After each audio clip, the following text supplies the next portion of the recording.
Okay, now you can see because of this IMU, because during the crash it was actually damaged. Okay, that's why you're getting this beeping noise. Okay, if you want, you can actually solve this by resolving this one. Okay, now you can see if I press it, now you can see.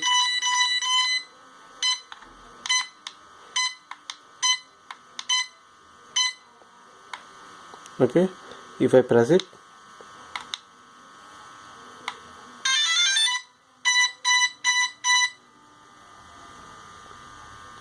now you can see the beeping noise was completely solved. Okay, so you just need to replace it.